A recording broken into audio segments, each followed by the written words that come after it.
Big day. Big day. Thank you.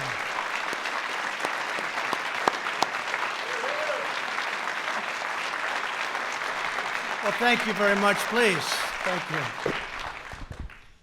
We are very honored to be joined by our incredible Vice President, Mike. Please stand up, Mike. Mike Pence. Today we're here to celebrate the truly extraordinary bipartisan, that's a very pleasant word, that's a pleasant word,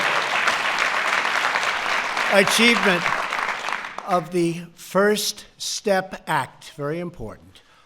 This landmark legislation will give countless current and former prisoners a second chance at life and a new opportunity to contribute to their communities, their states, and their nations. And that's what they're doing. Many distinguished, that's true.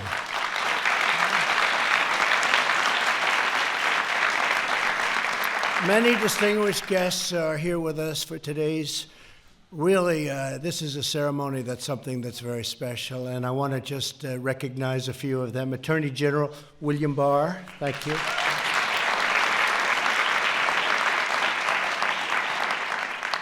A man doing a great job, Secretary Alex Acosta. Where's Alex?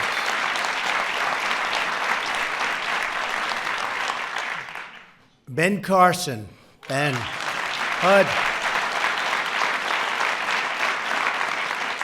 Setting records over at HUD. Really good, Ben. I'm proud of you. Secretary Rick Perry, former governor of Texas. And I have to say, Rick really pioneered what we're here for today. He was an early advocate and has done a great job in a lot of ways, but as governor of Texas also, an early pioneer of what we're doing today. Thank you, Rick. And a very special thanks also to members of Congress. We have with us Senators Chuck Grassley. Where is our Chuck? Chuck. Thank you, Chuck. Man, I'm glad I found him. I'd be in trouble if I didn't find him. Bill Cassidy. Bill. Thank you, Bill. Senator Cassidy. Mike Lee. Mike. Thank you, Mike. Thank you. Senator Rob Portman. Thank you, Rob. Cindy Hyde-Smith ran a great race. Good job. Congratulations, Cindy. Great job. And a friend of mine, Roger Wicker, Senator. Thank you. And a lot of congressmen and women are here, but just introduce a few of them. Congressman Doug Collins. Thank you, Doug. Josh Gottheimer. Thank you, Josh. And Tom Reed. No labels. A lot of governors are here, and some we're going to leave out because I don't like them. But that's okay. I'll get to like him. Kentucky Governor, man, I do like him. Matt Bevin.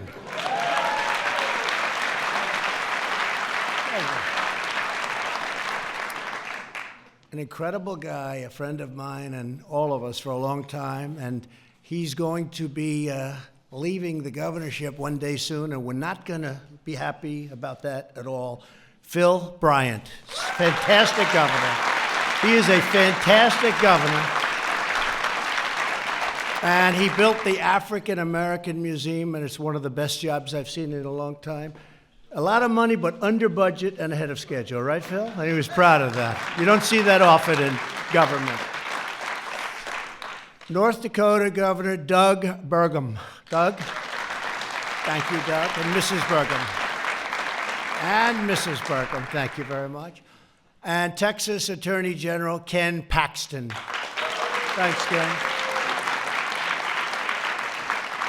Washington, D.C. Attorney General Karl Racine. Karl, thank you. Thank you, Karl. And Florida's former Attorney General Pam Bondi, respected by everybody. Where's Pam? Thank you, Pam. And they're joined by many faith and law enforcement leaders. We have tremendous numbers of people here today that are just such strong believers in not only what we're doing, but also faith, and faith is a good thing. My book, it's a great thing. I also want to recognize someone that you'll all know well, who worked tirelessly on this project, and to achieve it, he went through a lot, and I'll tell you what, he got there, and he got there with flying colors because he believes, and a lot of other people believe, both conservative and liberal, and those in the middle. Jared Kushner. Jared.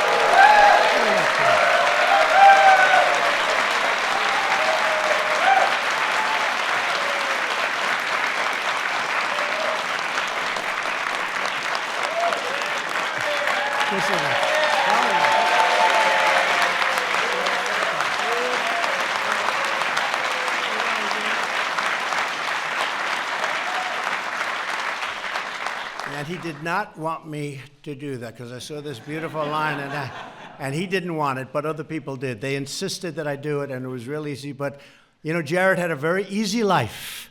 He was doing phenomenally in New York, and everything he touched is turned to gold. And then one day he said, I want to come down and I want to have peace in the Middle East, and I want to do criminal justice reform, and I want to do all these wonderful things. And his life became extremely complex. And he wouldn't trade it. I don't think he'd trade it because what he's doing is incredible. And he is doing great in the Middle East. I think you're going to have someday, before we're finished, I think you're going to have something very important signed. And I hope so. You're doing a great job. Thank you.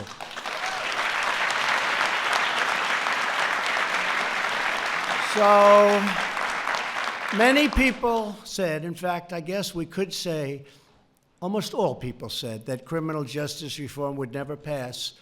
But we came together as a group, we worked across party lines, and we got it done.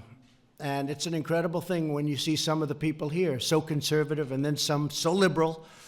And we just have a lot of great people. They came together, they knew it had to be done. As president, I pledged to work with both parties for the good of the whole nation, and that's what it is. It's for the good of the whole nation, and it's something that is so important to me in terms of this and lots of other things. And it's happening slowly but surely. It's all happening.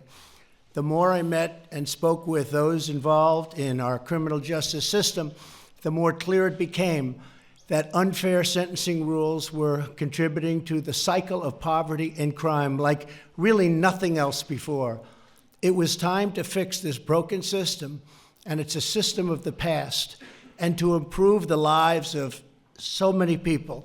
And you look at the safety and all of the things that are happening now as a result of the first step. As an example, nonviolent prisoners will have opportunities to participate in vocational training, education, and drug treatment programs. When they get out of prison, they will be ready to get a job instead of turning back to a life of crime. Right?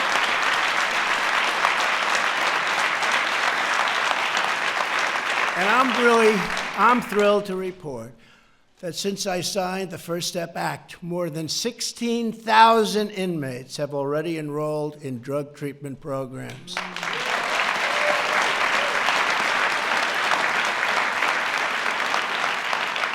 And my administration intends to fully fund and implement this historic law. It's happening, and it's happening fast, and it's a lot for some people to understand, and as soon as they understand it, they say, wow, why didn't we do this a long time ago? And some of the great governors that are here with us today have already implemented it, and they were a step ahead, and now they're going a step further.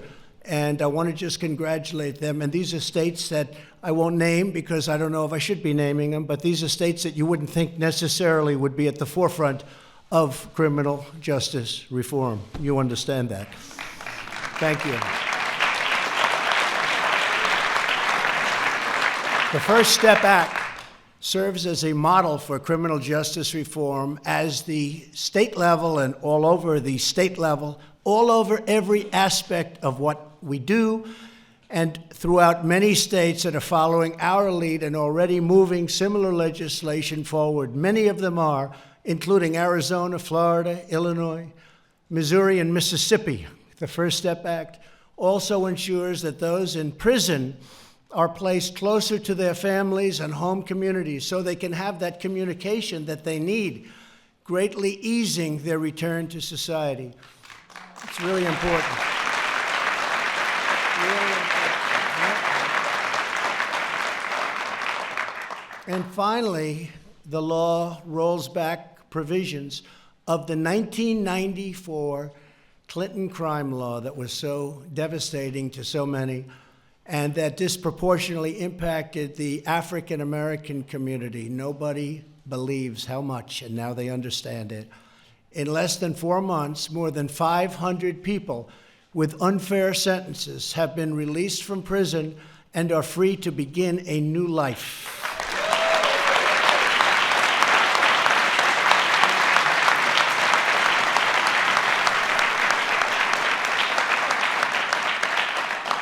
One of these newly freed Americans is Troy Powell, who is with us today. In 2004, Troy was sentenced to 20 years for doing a drug offense. During his 15 years in prison, he took courses and worked as an electrician, and he got really good at being an electrician, really good. In fact, if you ever lose your job, come see me. I need electricians. We could use them right here in the White House, Troy. You want to know that? In February, Troy was released under the First Step Act. 9 days later, he was hired at Boone Lumber Company in Lenoir, North Carolina. And now Troy is saving, and really saving, a lot of money because he's doing well. You know, our economy is helping a little bit, Troy, I'll tell you. But he's saving money to buy a home, and he's got one in mind, one particular home in mind. He'll get it. I have no doubt about it. So, Troy, congratulations. Thank you very much. Thank you very much. Thank you. You want to say a couple of words? Yeah, sure. He didn't know about it.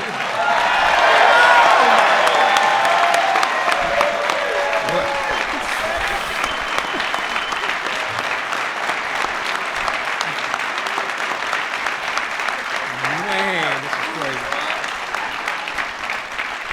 Well, first of all, I'd like to say thank you to everybody here on Capitol Hill for finally getting this bill pushed through.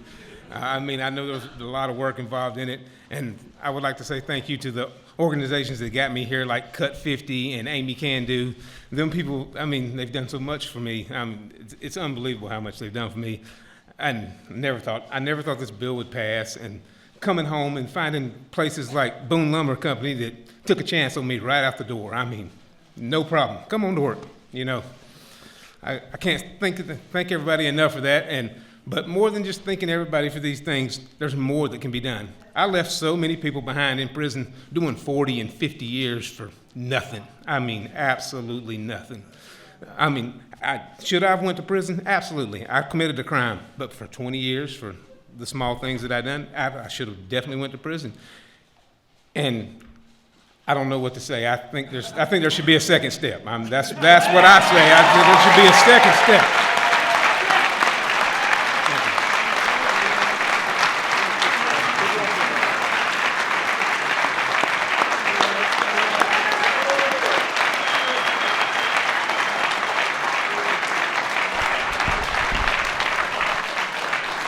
Now, could I have said it better than that? His statement about so many people, and that's true, so many people are there that really are serving 40 and 50-year sentences for things that you wouldn't even believe, that some people wouldn't even be going to prison for today. So I just think that was incredible. And don't worry, I'm going to ask a couple of, but none of them know they're going to speak, and that makes it, that usually produces a much better speech. We're also proud to have with us on stage 5 more Americans who have been released under the First Step Act and transformed their lives. And that includes Gregory Allen. Where's Gregory? Gregory. Hi,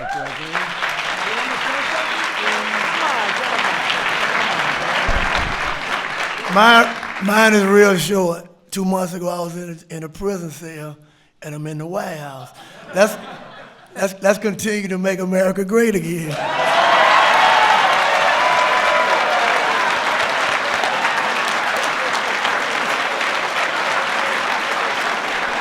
That's great.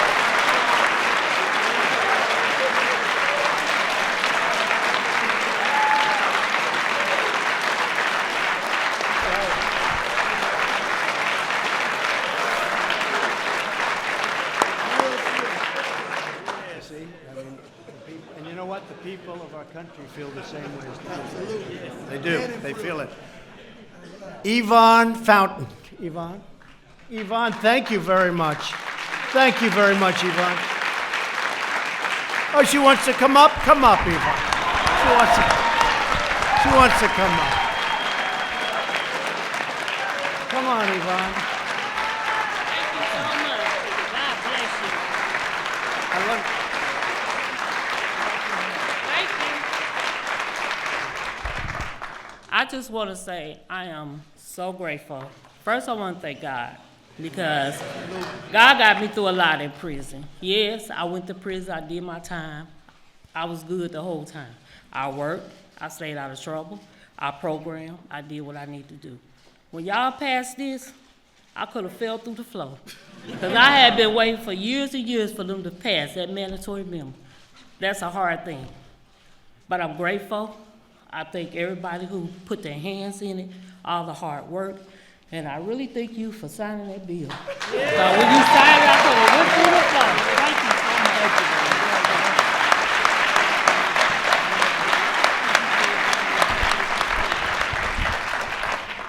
April Johnson. April, come up. Come on. I just want to thank you for signing the bill. I got it on compassionate release for my daughter, and because of that, I'll be able to spend what time she has left with her. Take your time, man.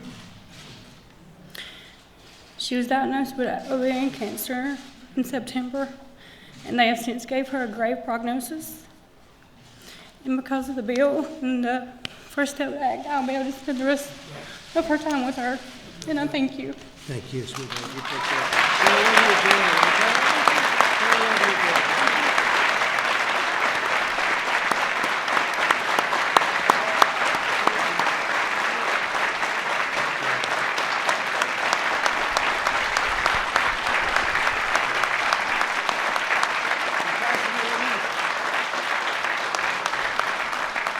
Thank you very much. Beautiful. Catherine Toney. Catherine? Catherine, I thought that was you, Catherine. Come. Good evening, everyone. First of all, I would like to thank God. Then I would like to thank the President for signing the bill. I also would like to thank Jared. I'd like to thank Van Jones, Jessica Jackson, Cut 50, Amy Pova. I would also like to thank Harry Jackson, Bishop Harry Jackson. He's been great through my release. I would like to thank Jared for calling corporate of Walmart, getting me my first job in 16 years.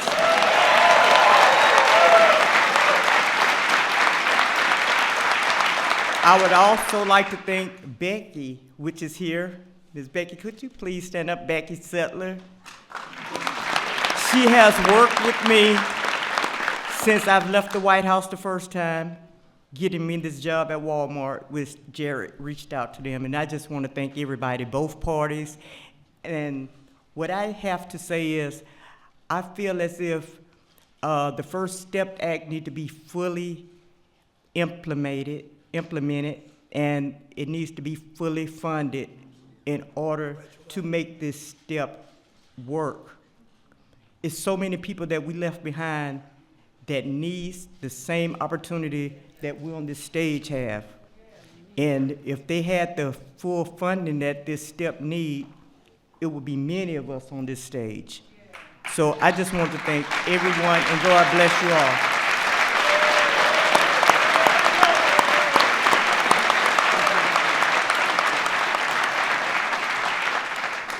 And a man who's actually become much more famous than me or anybody else in the room. His story is an incredible story, and it's been inspiring. And I'd just like to introduce quickly Matthew Charles. Matthew. Come here, Matthew. Thank you. I'm truly humbled. Nobody can be more famous than you. I'm truly humbled. I'm grateful. I'm thankful. Jared, the President, thank that you were insistent about getting this bill passed and signed. When it stalled in the Senate, and you informed Mitch McConnell you wanted to actually do this before that Senate and Congress went out. I always remember that. So I'm just humble, thankful. In all, I'm still pleasantly overwhelmed, and it's an experience that I never forget. Thank you.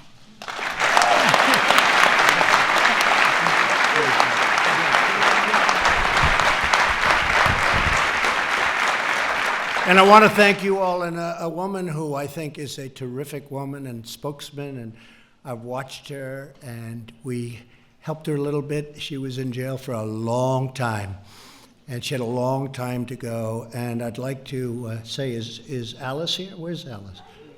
Come up here, Alice. Will you please? Alice Johnson. Alice Johnson, come.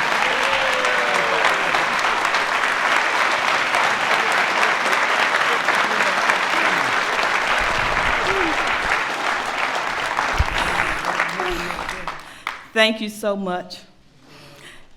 First of all, everyone knows me. I have to thank my Lord and Savior Jesus Christ first. And I want to thank our incredible president, President Donald John Trump. I just told him I finally get a chance to hug you and properly say thank you for believing in me. And I'd like to thank all of the advocates who have fought so long for me, who have been working behind the scenes trying to magnify my case. I thank everyone in this room for your prayers. And I also want to thank the media for being so kind to me, because you have really helped magnify my story.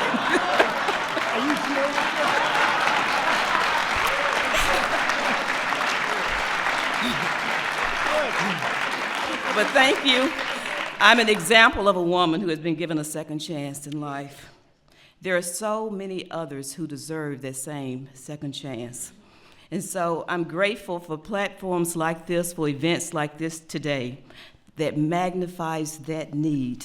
Because somehow, when you see a face, when you see another human being like me, who has been separated from their family almost 22 years, that changes things, that changes heart. God bless you, and God bless America.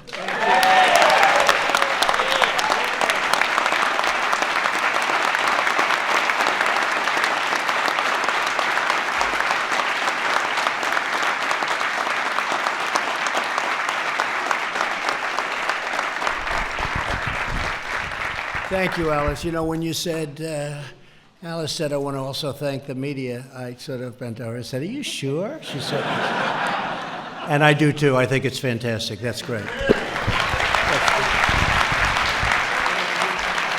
And a couple of people, Van Jones, please stand up, please.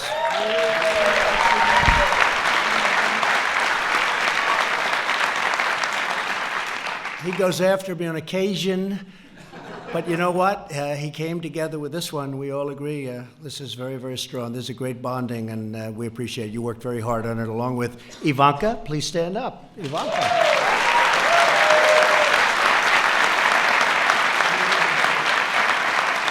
And Charlie Kirk, stand up real fast. And Matt Schlapp, stand up real fast. You guys. Now, that's an example of seriously conservative people. And they're totally into it, right? I mean, so many, so many. So to recognize the dignity and the potential of every American, I've designated April as the Second Chance Month, and we have a beautiful certificate from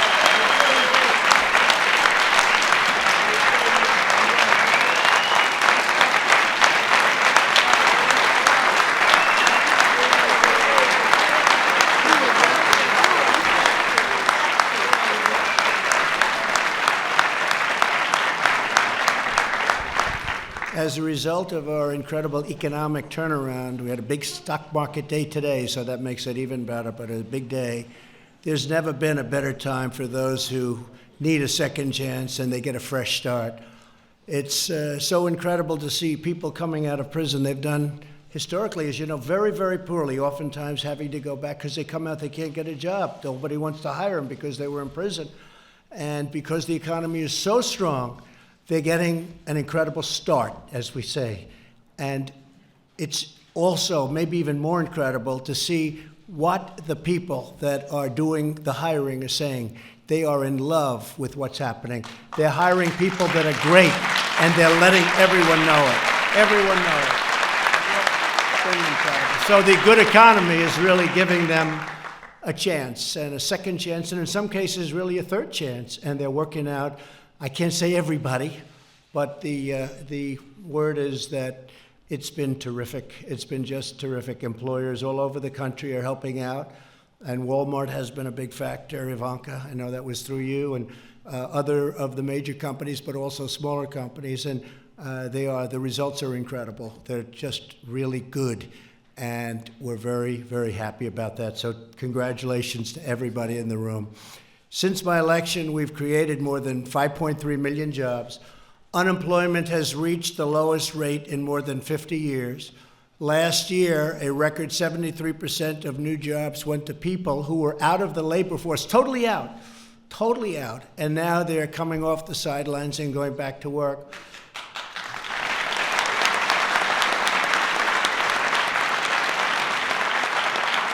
And you've seen where I've said a lot, because I'm very proud of it. I said, what do you have to lose? And people would say, well, maybe you shouldn't say, but I meant that because it was tough.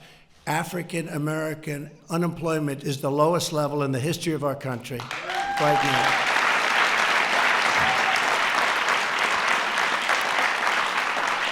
And that goes for Hispanic American, Asian American. Women are very close. Women are at a 64-year low. It's up to 64, soon to be historic, I hope, and it's been incredible. African American income, by the way, and Hispanic American income is the highest level it's ever been in the history of our country. That's a big factor.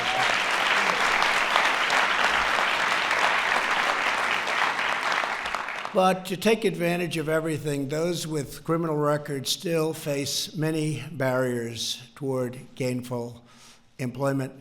When Catherine Toney was released in February, she had difficulty finding work due to her past record. She applied to the local Walmart in Daphne, Alabama.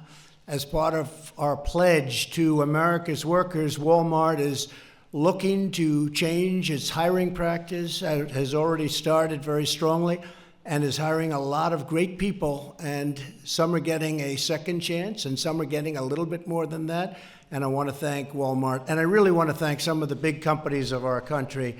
They're doing an incredible job. What they're doing is, I think even if you go back, Van, 5 years, 10 years, you go back just a short while ago, nobody would believe what's happening with respect to exactly what we're talking about today. Very few people would believe it. So we're very, very proud. They interviewed Catherine. They were really impressed by her resolve, her ability to speak so beautifully. She'll probably end up running for office. And 2 weeks ago, she began her first day in the job, and I have no doubt she's going to be very successful, and she'll do a terrific job. So, Catherine, we can't wait to see you and all that you achieve over what will be a long, long life, and we appreciate it very much. We appreciate it very much. We look forward to that. Americans with criminal records are unemployed at rates up to 5 times higher than the national average. Today, I'm announcing that the Second Step Act will be focused on successful reentry and reduce unemployment for Americans with past criminal records, and that's what we're starting with today.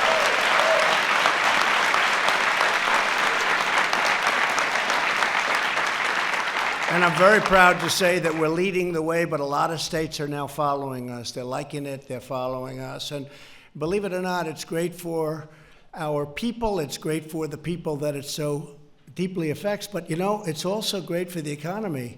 We actually, it's hard to believe, we save a tremendous amount of money because people are coming out with these 40 and 50-year sentences for what you would consider to be everything serious, but not that serious. And they're getting out and they're working instead of being in prison.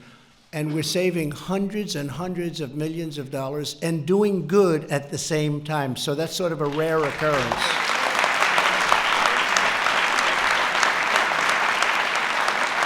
Our goal is to cut the rate to single digits within 5 years, and I think that's very, very achievable, especially if the economy keeps going the way it is, and we're going to keep it going the way it is. When we say hire American, we mean all Americans, including former inmates who have paid their debt to society, and they've paid it, in many cases, more than many of the people that we think of in our society. They have really paid their debt.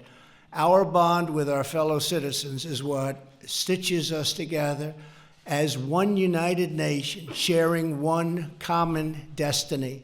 We will achieve our goal by encouraging employers to adopt second chance hiring practices. That's a movement that's very, very in vogue, but when I say in vogue, it's something that's happening, and it's happening all over. And again, we're going to lead that way, but we are really being studied by a lot of great governors in a lot of states, and some are even with us. I don't want to let them get too far ahead of us, because I would hate to have that down. We came in second. That's no good. But they really are. They're doing a fantastic job at the state level. We're also making it easier to work by removing obstacles to securing housing and driver's licenses and occupational licenses. And we're promoting mentorship through proven programs such as prison fellowship, something that people really find very important and very good.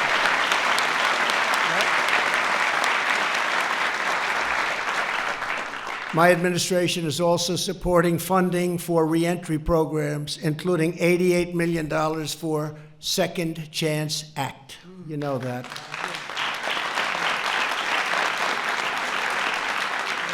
And an estimated $28 million for the Pell Grants pilot program. Great, great program. And really, I think maybe more than anything else, we're now proving that we are a nation that believes in redemption.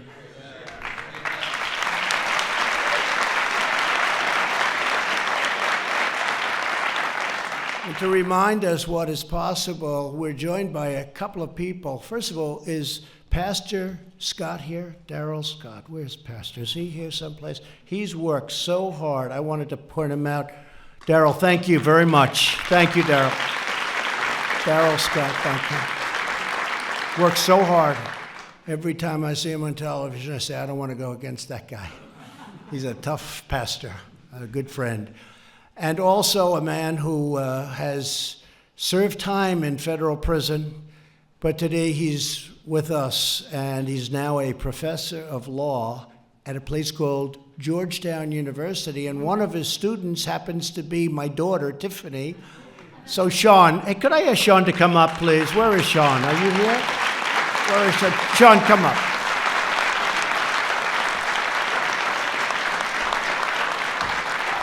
Is my daughter okay as a student?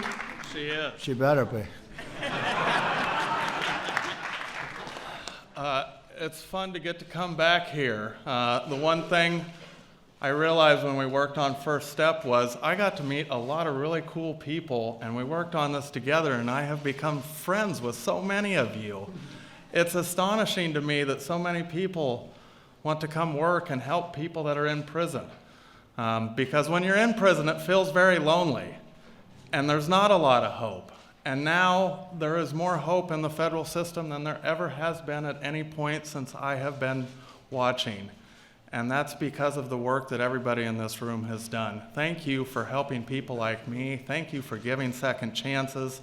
I think you are going to be rewarded in a way that you cannot even imagine when we get more people like my friend Matthew Charles, who, by the way, came over to our house last night for dinner. And you know what my daughter said? What? My 7-year-old daughter said, "Dad, how do I talk to Matthew? He's so famous."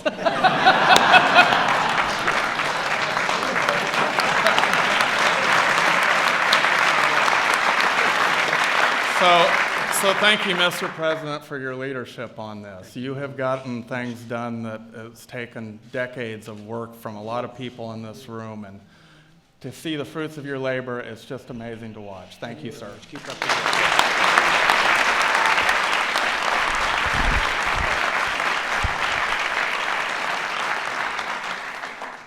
And the First Step Act proves that really, beyond almost anything we can think of, our country can achieve amazing breakthroughs when we put politics aside and put the interests of all Americans first. It's true, so true, especially in these times.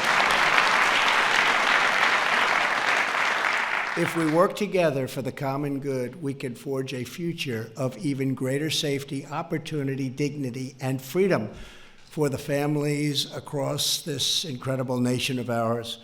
I want to again thank everybody in the room, everybody for being with us, so many leaders. I see Paula White, she's worked so hard on bringing the faith-based community together. And where's Paula? That's right, so hard. I want to thank you. I want to thank you. Such a great job. And most importantly, I want to congratulate all of the people that have been so incredibly successful. They've left a place called prison, and as you said brilliantly, they arrived at the White House. They go from prison to the White House, and you know what? You're going to have an incredible future. Everybody in this room, you know who we're talking about, and the people standing on this stage, you're going to have an incredible future, and it's my honor, and it's the honor of all of the folks in this room that have helped to have been part of a process I think that's going to go down as a tremendous day in the history of our country. A lot of tremendous things are about to happen. Thank you very much.